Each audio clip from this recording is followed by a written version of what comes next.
کوشش ہے, ہماری چھوٹی سی کوشش ہے. اگر ہم یہ کوشش کرتے ہیں, ہم ادھر جا کر لڑائی تو نہیں لڑ سکتے, لیکن اگر یوسف علیہ السلام کو خریدنے کے لیے مائی جس کے پاس ہڈی تھی, وہ سوتی کی ہڈی تھی, وہ دھاگے کی ہڈی تھی, وہ بھی لے گئی. کس لیے لے گئی؟ اسے پتا تھا کہ امیر و کبیر آئے ہوں گے جن کے پاس مال و دولت ہوگا, زر ہوگا, مال و دولت ہوگا, زیورات ہوں گے, جواہرات ہوں گے, لیکن وہ بھی سوتی کی ہڈی لے کر شامل ہو گئی.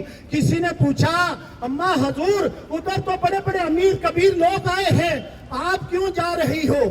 اس نے کہا, میں چاہتی ہوں کہ کل جب قیامت کے دن یوسف کے خریداروں کا نام آئے تو میرا نام بھی اس لسٹ میں آئے جائے کہ مما جو ہے وہ بھی خریداروں کی لسٹ میں شامل ہو جائے.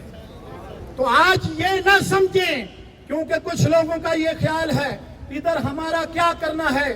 آپ نے کوشش کی, اپنے مسلمان بھائیوں کے لیے کوشش کر رہے ہیں, اور پاک ولنسیا کے لوگ جو یہ کوشش کر رہے ہیں, اللہ تعالیٰ ان کو بھی اجر عظیم عطا کرے گا, کیونکہ فرما دیا گیا کہ مسلمان ایک جسم کی مانند ہے. جب آنکھ کو تکلیف ہوتی ہے پورے جسم کو تکلیف ہوتی ہے, کان کو تکلیف ہوتی ہے پورے جسم کو تکلیف ہوتی ہے, دانت کو تکلیف ہوتی ہے پورے جسم کو تکلیف ہوتی ہے. تو پرابلم ہی یہی ہے. اگر مسلمانوں میں اتفاق ہو, اتحاد ہو, یکجہتی ہو, تو میں دعوے سے کہہ سکتا ہوں کہ دنیا کے کوئی بھی, چاہے ہندوستان ہو, مودی ہو, کوئی بھی ہو, وہ مسلمانوں کا مقابلہ نہیں کر سکتا.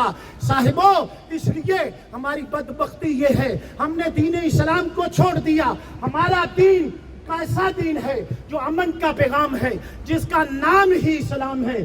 اسلام کے significa de Islam. Islam significa de la paz. Si alguna persona quieres la paz en el mundo, entonces entra en Islam. Entra en Islam, estudiar en Islam. Islam significa de la paz. Islam no quiere terrorismo. Islam no quiere la guerra. Islam siempre quiere la paz en todo el mundo. Islam no quiere cortarte árbol. Islam no quiere. Islam siempre seguridad a gente. Islam no mira